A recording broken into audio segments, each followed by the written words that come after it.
Yo, what's going on? Just wanted to come on here today and it's been a while since I posted anything or said anything. But I'm starting to realize a few good things about being out there in the streets shooting photography. Um, the closer I get, the better. And I say that because I played around with a lens that I had that came with the camera. It's an 18 to 135 or something like that. And I catch myself just like I would do in recruiting when I was an Army recruiter. I would try to wait as a recruiter for a signal from someone that they were okay with talking with me before I approached them when I was first starting off. And I'm doing the same thing with that longer lens. I'll see a great shot and I'll see it from afar and try to zoom in. But that shot, then when I get back home, it looks close. But then when I get it back to the computer and start looking at it to start trying to edit, and it's noisy. The colors are off. It's not sharp, and it just doesn't. It's not a good quality picture. My better pictures are the ones where I'm up close and personal. It's one of those things where, as a street photographer, you almost have to beg for forgiveness versus ask for permission. Because the ones where I've asked for permission to take the picture, as soon as you do that, they start posing. It doesn't look natural. And the heart of street photography, for me, my opinion, is candidness. I need to catch you when you're in your natural state. You're not expecting anyone to be taking a picture, and you're just fluid. And what I've noticed with those pictures, that they are a hell of a lot better. And they tell a story. Now, when I say tell a story, when I look at the picture, and it's 9 times out of 10 after I get home that I see a story in the picture. And I've seen some people on YouTube and some other mediums where they're trying to describe that they saw the picture before they took the picture, or they saw the story before they took the picture. And I have to somewhat disagree with that, because you're so in the moment. You're not looking at all those deep metaphorical things, the picture, and unless you've really set that scene up. Where there are some people that they call it fishing, right? And they'll set up a scene where there's a statue holding their hand up a certain way or something like that, and they're just waiting for somebody to walk through and be able to snap their head or their body or something going through that hand. Now that's different. But if you're just out there snapping and you're walking and you're snapping, it's not until you get home and for me, I will speak for me. It's not until I get home and I look at it and I'm like, okay, I see something here,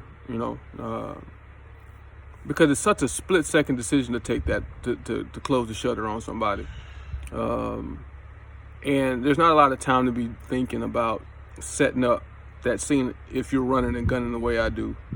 I'm not patient enough to sit still and wait for all the fishing stuff going on. I've tried it a couple times, and it's just like I look creepy. I feel creepy sitting there in the middle of the street with a camera waiting for someone to walk past something. But I need to start at this point developing a style. I watched another guy, Sean Tucker, shout out to you. And he talked about developing a style. If you scroll through Instagram on certain professional photographers' Instagram, all their photos kind of have the same feel and color. Mine are kind of all over the place right now because I'm new and I'm trying to figure out what my style is.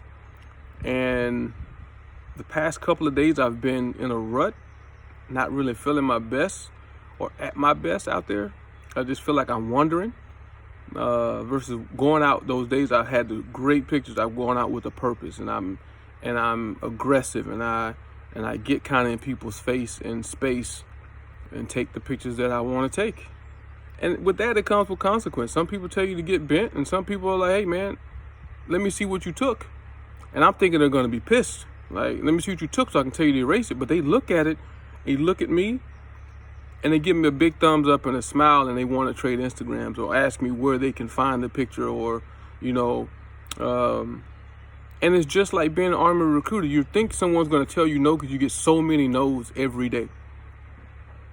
And it's the same thing with photography. You got to get in people's face to get the shots you want. If those are the type of shots you want, especially if you're calling yourself a street photographer, Because as a street photographer, what you're trying to do is capture the spirit of the street, the tone, the mood, the feel, the atmosphere, everything, the people, and trying to snipe them from afar with a big telescopic lens just ain't fair, right?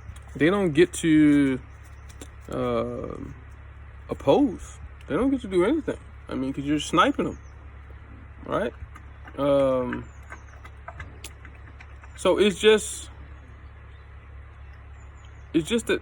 that type of photography when I get home just doesn't look good, and I don't like it, and I'm getting in a rut. So when I feel like I'm shy on that day,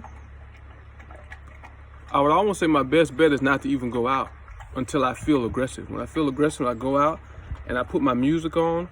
Some people look at me like, okay, he has his music playing. He's not a tourist. He's an artist.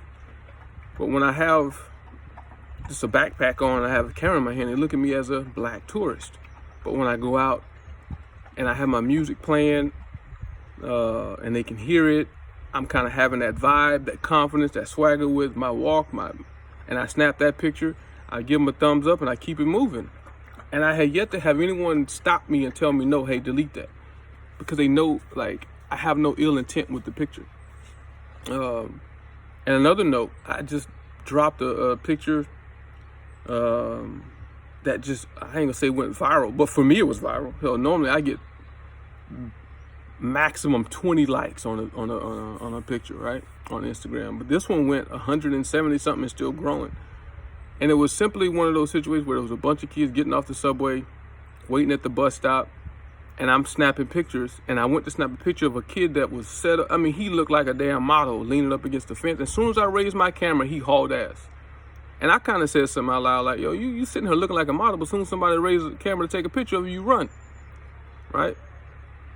And a couple of other kids walked up, or one particular kid walked up, and to me, he was the lion of the group, right? Hey, mister, can you take my photo? And as soon as I went to take his photo, all his friends came out. It had to be 7, 8, it probably was 10 of them in this photo. And then all of a sudden the vibe completely changed. And now I'm the popular guy, I'm the cool guy, I'm taking everybody's photos. And I shared that photo on Instagram with a couple of them. And man, they shared that with all their friends times 10. And that picture kind of just blew up. I woke up to like 70 something likes when I went to bed at 30. And then it's still, people are following me and wanting to like the photo and everything else. So I say that to say that a lot of times when you, especially on Instagram, because so many adults over 30 think social media is the devil, but the kids, they love it. They're on it. The TikToks, the Twitters, the Instagrams. So for them, they want a bomb photo to put on their Instagram. So it's almost a trade-off. I get a bomb photo, they get a bomb photo. And so with that trade-off, most adults don't really have Instagram like that. So I learned very quickly, if you want to grow on Instagram, you got to go with the crowd that's actually on Instagram, which is the younger folks. So, but yeah, I started this video off by just talking about like trying to develop my own style. And what I'm figuring out is I have to get out in the streets more to figure out what my style is. It's very difficult to figure out what my style is without taking a look at all my photos. So what I'll probably do now is get on the computer, look at the 14,000 photos that I've taken. Or basically, I've probably taken more than that, but 14,000 on the computer. And look to see which ones I like the most, put them in a folder, and then just open them up with some fresh eyes and look to see, okay, that's definitely your style, right? And be consistent. I got pictures where there's vivid colors, and I got pictures where they're matte, and I got pictures where they're black and white, and I need to figure out what my style is and what I like, and stop trying to put out photos that I think other people are gonna like, right? Because at the end of the day, it's all about, if I like it, I feel like with that confidence, other people will like it. But if I don't like it, people aren't gonna like it. Or it could be vice versa. It could be I put out something that everybody else like and I don't like because it's not my style and I'm trying to meet the demands of what they like. I'd rather piss off 5 but be happy with what I got. And I think as most photographers, we have to feel that way. Or artists, period. Because Not everybody like Van Gogh. Not everybody like Picasso. But I don't want to be that artist that my work is appreciated when I'm gone, like most artists. You don't hear about most artists' work, or the value of their work doesn't get escalated until they're dead and they're gone. And I don't think that's fair. I think people need to start appreciating what people are doing out here creatively while they're still on this side of the dirt. Show them that appreciation. I know for me, getting those likes gives me more motivation and drive to go out and do more. But I'm gonna wrap this video up by just saying I have to develop my style, and more is to come. And once I get my style, and I get my feet up under me, and I learn how to edit.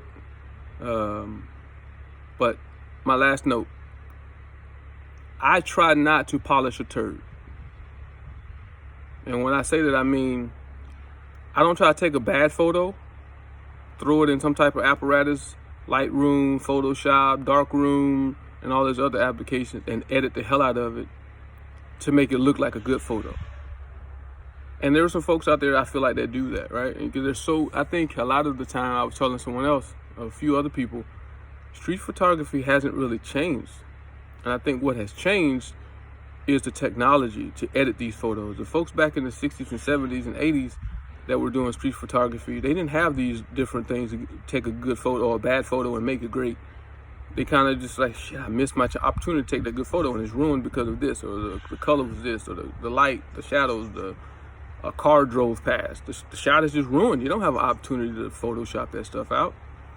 But these days, folks do that, and I watch people do it on YouTube. I'm not gonna drop names and that kind of stuff, but I just don't feel like I should be lassoing blemishes in a photo and deleting them or blending them, and no, I just got to know now for the next time, take a better photo, period. And I'm out. Y'all make sure y'all follow me on Instagram. It's TexasTeed23, TexasTeed 23, and I'm gone.